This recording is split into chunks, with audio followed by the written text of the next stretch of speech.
नौजवान है, पैसा कमा रहा है, अच्छा पैसा कमा रहा है, बिल्डर है, अच्छी खेती बाड़ी है, उसके पास लाखों का मालिक है। उससे कहो भाई हज कर ले, उम्रा कर। कहता अरे मौलवी साहब अभी कितनी उम्र, अभी 40 साल का हूँ, हज कर लूंगा दाढ़ी रखनी पड़ जाए, हज कर लूंगा 5 टाइम की नमाज पढ़नी पड़ेगी, हज कर लूंगा चोरी बेईमानी नहीं कर पाऊंगा, लोग कहेंगे हाजी साहब के सब काम करता है। अभी थोड़ा गुलछर्रे उड़ा लेने दो, 50-60 साल के हो जाएंगे, फिर हज भी कर लेंगे, उम्रा भी कर लेंगे। मुझे बताओ 40 साल वालों, क्या तुम लिखवा के लाए हो कि तुम 50 साल तक जिंदा रहो? क्या इस बात की गारंटी है कि तुम्हें आइंदा कोई बड़ी बीमारी नहीं? इतनी छोटी सी उम्र में मैंने अपनी आंखों से देखा है मेरे भाइयों, अपनी आंखों से देखा है कितने नौजवानों को अपनी आंखों से देखा है। कोई एक्सीडेंट में मारा गया, कोई घर से निकला था सैर और तफरी करने के लिए, मेरी वाइफ मेरी अहलिया के खाला का बेटा था, हाफिज कुरान था, बड़ा नेक बच्चा था, आलिम भी था, घर से निकला था, बकरीद का मौका था, ईद उल अज़हा का मौका था, और अगर मेरी याददाश्त धोखा नहीं खा रही शायद चौथा दिन, दोस्तों के साथ बनारस में वो तफरी करने के लिए, घूमने के लिए बाइक से निकला, और मेरी अहलिया अपने मायके में थी, और उनकी जो खाला थी, जो उस लड़के की माँ थी, वो भी अपनी बहन के घर आई थी। और बकरीद का त्योहार आप जानते हैं खाने पीने का त्योहार है, तरह तरह की डिशेस खाई जा रही हैं। नौजवान लड़का घर से निकला है, त्योहार का टाइम है, बकरीद का मौका है, वो घर से ये सोच करके निकला है कि चलो हम खुशी मनाएंगे, हम थोड़ा दोस्तों के साथ सैर और तफरीह करेंगे। बाइक से वो निकलता है और मुगल सराय रेलवे स्टेशन से करीब में एक ट्रक आती है, और ट्रक का ड्राइवर शायद नशे में रहा हो या नींद के आलम में रहा हो, उसने उसकी बाइक में ऐसी टक्कर मारी है, ऑन द स्पॉट वो लड़का 18-20 साल का वो लड़का इंतकाल कर जाता है। और इतनी बुरी तरीके से एक्सीडेंट होता है, उसके सर का और उसके धड़ का जो हाल होता है वो बयान के बाहर है मेरे भाई।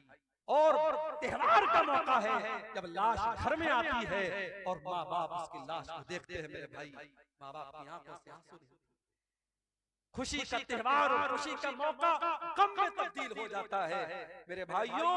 मौत का फरिश्ता आपसे अपॉइंटमेंट लेकर के नहीं आएगा, आपसे पूछ करके नहीं आएगा कौन सी बीमारी, कौन सा एक्सीडेंट, कौन सी मुसीबत और कौन सा बहाना आपकी जिंदगी के खात्मे की खबर लेके आएगा, आप नहीं कह सकते मेरे भाइयों। नबी अकरम के सहाबा, जंगे बद्र का मौका है, हजरत उमैर इब्न हुमाम अंसारी एक नौजवान साहबी हैं, नौजवान साहबी खजूरें खा रहे हैं, और अल्लाह के नबी जंगे बद्र में अपने सहाबा को जिहाद की अहमियत बता रहे हैं और अल्लाह की राह में लड़ने की अहमियत बता रहे हैं। अल्लाह के नबी सहाबा से कह रहे हैं, ऐ मेरे सहाबा, ये जंगे बद्र का मैदान है, ये जन्नत का मैदान है, उठो और जन्नत को पाने के लिए लड़ पड़ो और अल्लाह की राह में कुर्बानी दे दो।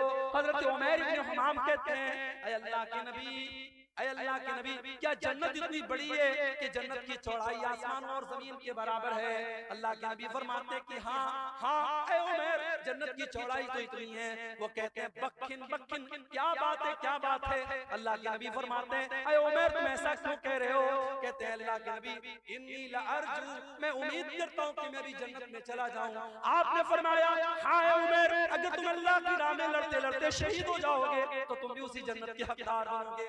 उमैर इब्न हुमाम खजूरें हाथ में लिए हुए हैं, उन खजूरों को जमीन पर फेंक देते हैं। कोई कहता है मेरे भाई इन खजूरों को खा ले फिर तू मैदान जंग में जाना। कहते हैं नहीं नहीं, इन खजूरों के खाने में अगर टाइम वेस्ट करूंगा तो ये लेट हो जाएगा, देर हो जाएगी, मेरे पास इतना टाइम नहीं है, मेरे पास इतनी फुर्सत नहीं है। और हजरत उमैर इब्न हुमाम उसी हालत में मैदान जंग में कूद पड़ते हैं और अल्लाह की राह में शहीद हो जाते हैं। मेरे प्यारे साथियों, सहाबे किराम की जिंदगियां इस तरीके के वाक़यात से भरी भरी। हजरत हंज़ला को देखो, नई नई शादी हुई है और शादी की पहली रात अपनी बीवी के साथ है। हर नौजवान की जिंदगी में शादी की रात बड़ी उमंगों की रात होती है। हजरत हंज़ला अपनी बीवी के साथ हैं, शादी की पहली रात है और सुबह होती है और अल्लाह के नबी की तरफ से जिहाद का ऐलान होता है, जंग के मैदान में जाने का ऐलान होता है। हजरत हंज़ला अपनी बीवी से कहते हैं, ऐ मेरी बीवी, मुझे जंग के मैदान में जाना पड़ेगा। अल्लाह के नबी की तरफ से मुनादी हो चुकी है, ऐलान हो चुका है। उस जमाने की औरतें भी कैसी औरतें थी।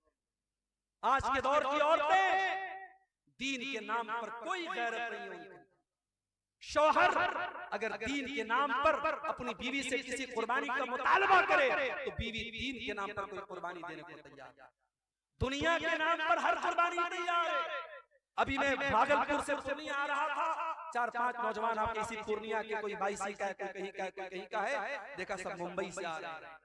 मुंबई से कहने लगे, मौलवी साहब हम लोग मुंबई में रहते हैं, वहां काम करते हैं और महीनों के सालों के बाद हम अपने वतन को लौट रहे हैं, ढेर सारा सामान लेके। बीवी को ये गवारा है कि शौहर मुझसे 6 महीना 7 महीना दूर रहे, मुंबई में रहे, सऊदी में रहे, दुबई में रहे, बीवी को ये सारी आजमाइश और ये सारी कुर्बानी गवारा है। क्यों? क्योंकि शौहर कमा के अल्लाह के दीन के लिए अगर वही शौहर दाढ़ी रख ले तो बीवी कहती है, अरे पहले इतने हैंडसम लगते थे, तुम दाढ़ी क्यों रखते, तुमने बेकार रखा। शौहर दीन के लिए अगर अल्लाह की राह में कुछ सदका खैरात कर दे और बीवी का कोई जेवर देने की बात कर दे तो बीवी को तैश आ जाता है। ये आज के दौर की औरतें हैं। मेरे प्यारे साथियों, हजरत हंज़ला शादी की पहली रात अपनी बीवी से कहते हैं, मुझे अल्लाह की राह में जाना है। नबी की तरफ से जिहाद का ऐलान हुआ है। हजरत हंज़ला की बीवी न चू करती है न चरा करती, कहती बेशक आप जा। हालांकि उसे पता है हो सकता है मेरा शौहर जिंदा ना आए, हो सकता है मेरे शौहर की लाश आए, हो सकता है मेरे शौहर की शहादत हो जाए, मौत हो जाए, लेकिन वो खुले दिल से इजाजत देती। जिहादे मोहब्बत की आवाज गूंजी, कहा हंज़ला ने ये दुल्हन से अपनी इजाजत अगर दो तो जामे शहादत लबों से लगाने को दिल चाहता है। हजरत हंज़ला उसी हालत में जंग के मैदान में जाते हैं। उनके पास गुस्ल करने का भी टाइम न था, उनके पास पानी के जरिए तहारत हासिल करने का भी टाइम न था। उसी जनाबत की हालत में वो जंग के मैदान में जाते हैं और मेरे भाइयों अल्लाह की राह में शहीद हो जाते हैं। और जंग के बाद जब शहीदों की लाशों को रखा जाने लगता है, अल्लाह के नबी अपने सहाबा से कहते हैं, ओ मेरे सहाबा, इन्नी लअरा हंज़ला, ओ मेरे सहाबा, मैं हंज़ला को देख रहा हूँ तग़सिलुल मलाइका, कि हंज़ला को फरिश्ते गुस्ल दे रहे हैं। हंज़ला जनाबत की हालत में मैदान जंग में आए थे, नापाकी की हालत में मैदान जंग में आए थे, फरिश्ते उनको गुस्ल दे रहे हैं। मेरे प्यारे साथियों, आज अल्लाह के दीन के लिए कुर्बानी देने का जज्बा हमारे अंदर से निकल गया है। अपने बाजुओं को थोड़ा मजबूत करो मेरे भाइयों, अपनी हिम्मत को थोड़ा जुटा लो और अल्लाह के दीन के लिए मेहनत करने का और कुर्बानी देने का जज्बा अपने अंदर पैदा करो। अल्लाह का वादा है, या अय्युहल्लज़ीना आमनू इन तंसुरुल्लाह यंसुरकुम, ऐ ईमान वालों, जब तक तुम अल्लाह की मदद करते रहोगे अल्लाह तुम्हारी मदद करता रहेगा। व युसब्बित अक़दामकुम, और अल्लाह तुम्हारे कदम को मजबूत कर देगा। अल्लाह की मदद क्यों नहीं आ रही? इसलिए नहीं आ रही क्योंकि हम लड़ रहे हैं आपस में। मौलाना जरजीत साहब गिरफ्तार हुए, बनारस के बरेलवियों ने, हमारे बरेलवी भाइयों ने, कितने भाइयों ने मिठाइयां तकसीम की कि चलो अहले हदीस का मौलाना गिरफ्तार हो गया, चलो हमारे मसलक के खिलाफ तकरीर करने वाला और दूसरे मसलक का मौलवी गिरफ्तार हो गया। लोगों ने खुशियां मनाई थी। और आज जब मौलाना सलमान अज़हरी गिरफ्तार हुए तो उनको महसूस हुआ कि जब आग लगेगी तो घर तो हमारा भी जलेगा। आज आग लगी है, आज उनके मसलक के आलिम को गिरफ्तार किया गया। और अल्लाह का शुक्र है, किसी अहले हदीस ने ये इस पर खुशी का इजहार नहीं किया, बल्कि बहुत सारे अहले हदीस उलमा ने, और मैं खुद उनमें शामिल हूँ, मैंने भी इसकी मुखालफत की और मैंने सपोर्ट किया कि मौलाना मुफ्ती सलमान अज़हरी को गिरफ्तार करना गलत है। उस तरीके की बयानबाजी तो बहुत सारे लोग दिया करते हैं, एक मामूली से बयान पर अरेस्ट करना और गिरफ्तार करना ये इंसाफ का तकाज़ा नहीं है। कब तक लड़ते रहोगे? कब तक आपस में इस तरीके से मसलक के नाम पर खेल खेलते रहोगे? अगर आज इस्लाम का कोई दुश्मन आपके मुसलमान को पकड़ करके उससे जबरदस्ती कहता है तुम फला मजहब का नारा लगाओ और फला माबूद का नारा लगाओ, तो हम उसको देख करके हमें गुस्सा आता है। लेकिन आप जाओ देखो फेसबुक के ऊपर वो वीडियो भी आप देखो कि एक मुसलमान को बरेलवी मसलक के लोगों ने पकड़ा और कहा कि तू आला हजरत को मानता है कि नहीं मानता है, तू बरेली शरीफ को मानता है कि नहीं मानता है, तू फला फला को काफिर मानता है कि नहीं मानता है। ये मसलक की आग और ये फिरके की आग इस कदर लग चुकी है, एक मसलक का मुसलमान दूसरे मसलक के मुसलमान को पकड़ करके जैसे मॉब लिंचिंग की गई मुसलमानों की, ऐसे एक मसलक का मुसलमान दूसरे मसलक की मॉब लिंचिंग करने के लिए तैयार है और उसको पकड़ करके धमका करके उससे अपने मसलक के नारे लगवा रहा है। कब तक हम लड़ते रहेंगे मेरे भाई?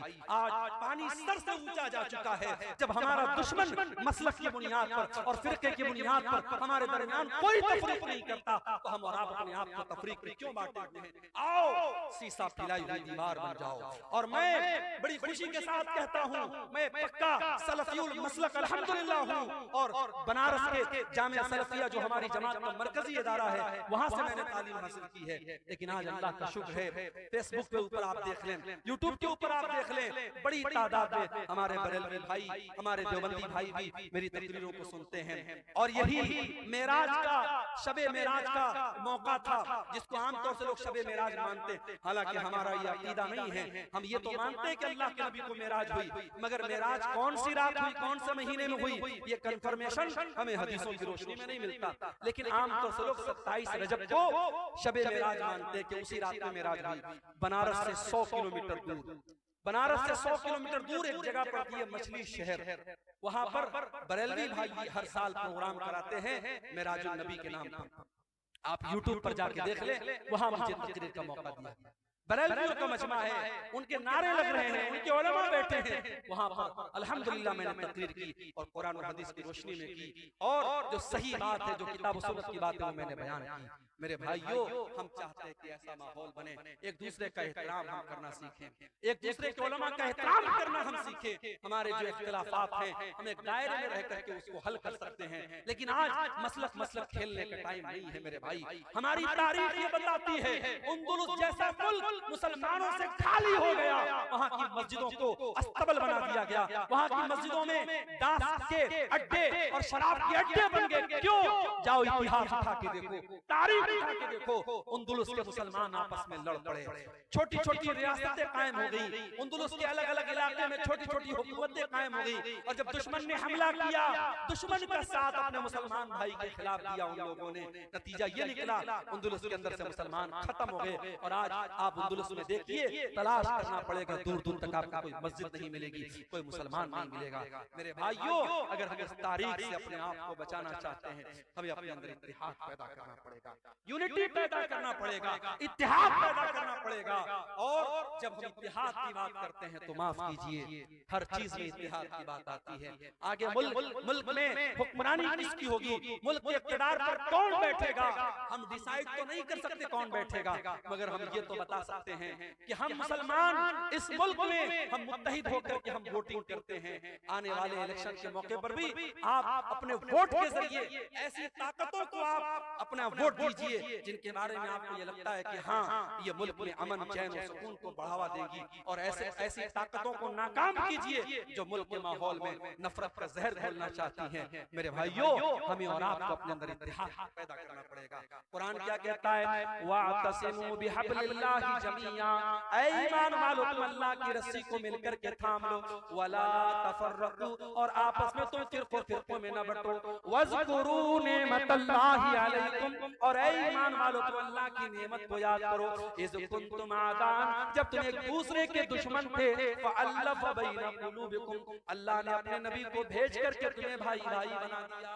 आज तो हालात ये हैं, एक सगा भाई अपने सगे भाई की जमीन पर नाजायज कब्जा करके बैठा, एक सगा भाई, दोनों एक माँ के बच्चे हैं, एक पेट में पैदा, एक पेट से पैदा हुए हैं, एक बाप का खून दोनों की रगों में दौड़ रहा है, लेकिन सगा भाई अपने सगे भाई की जमीन पर नाजायज कब्जा करके बैठा है।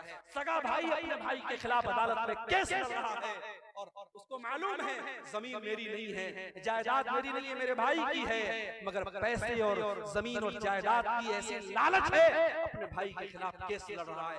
कान खोल करके सुन लो मेरे नबी की अदालत का फैसला, दुनिया की अदालत का फैसला बाद में देखना, सुप्रीम कोर्ट और हाई कोर्ट का फैसला बाद में देखना, पहले देखो हमारे नबी की अदालत का क्या फैसला है। अल्लाह के नबी फरमाते हैं कि दो लोग मेरे पास आते हैं अपना केस लेकर, और एक आदमी की बात सुन करके मैं फैसला कर देता हूँ, क्योंकि मैं इंसान हूँ, मुझसे भी गलती हो सकती है। हो सकता है एक इंसान चिकनी चुपड़ी बातें करता हो, दूसरा इंसान अपनी बात ढंग से पेश न कर पाया हो।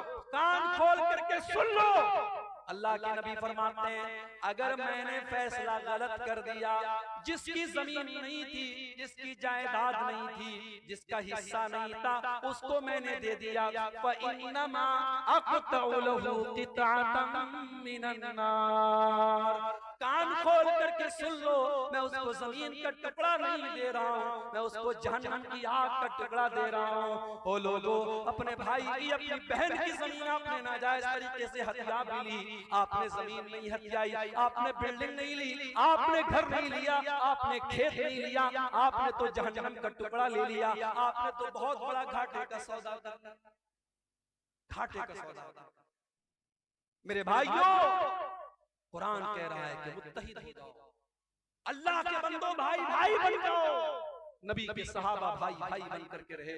मक्का के मुहाजिर जब मदीना पहुंचे, मदीना के अंसारियों ने खुले दिल से कहा कि हमारे भाइयों, हमारे घर के दरवाजे आपके लिए खुले हैं। यहाँ तक कहा जमीन मेरी है, खेत मेरा है, जायदाद मेरी है, लेकिन नबी ने आपको मेरा भाई बनाया है, आ जाओ हम जमीन के दो टुकड़े कर देते हैं, घर के दो हिस्से कर देते हैं, खेत के दो हिस्से कर देते हैं, आधा तुम ले लो, आधा मैं ले लेता हूँ। यहाँ तक कहा मेरी दो बीवियां हैं, तुम किसी एक को पसंद कर लो, मैं तलाक दे देता हूँ, तुम निकाह कर लेना।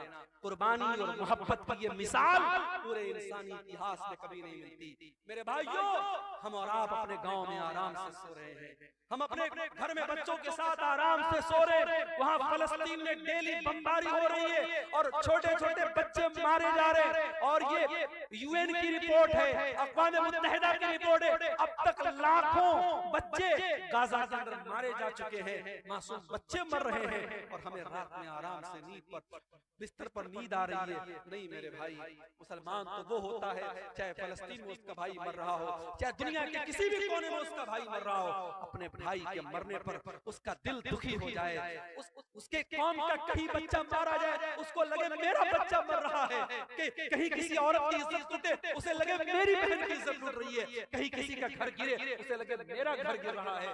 नबी अकरम सल्लल्लाहु अलैहि वसल्लम फरमाते हैं कि अल मुमिनु लिल मुमिनि कल बुनियान यशुद्दु बाज़ुहु बाज़ा। मुसलमान तो मुसलमान के लिए एक इमारत की तरह होना चाहिए, एक बिल्डिंग की तरह होना चाहिए। जैसे एक बिल्डिंग जब तैयार होती है, उसमें पिलर्स भी खड़े किए जाते हैं, उसमें बाकायदा स्लैब भी डाला जाता है, उसमें सीमेंट का अपना रोल होता है, उसमें छड़ का अपना रोल होता है, उसमें सरिया का अपना रोल होता है। जैसे एक बिल्डिंग तैयार होती है और बिल्डिंग का हर मटेरियल दूसरे मटेरियल को ताकत देता है, मुसलमान मुसलमान को ताकत देने वाला बने, मुसलमान मुसलमान का सपोर्टर बने, मुसलमान मुसलमान का हमदर्द बने। और एक और हदीस में अल्लाह के नबी फरमाते हैं अल मसलुल मुमिनीना फी तवाद्दिहिम व तआतुफिहिम व तराहुमिहिम कमसलिल जसदिल वाहिद। आपने फरमाया मुसलमानों इतनी मोहब्बत एक दूसरे से करो, इतनी हमदर्दी एक दूसरे से करो, जैसे इंसान का शरीर होता है, मानव शरीर में इंसान के जिस्म में कहीं एक कांटा भी चुभता है, पूरा बदन बेचैन हो जाता है। मुसलमानों तुम्हारे दरमियान इतनी मोहब्बत होनी चाहिए। आओ इत्तेहाद अपने अंदर पैदा करो।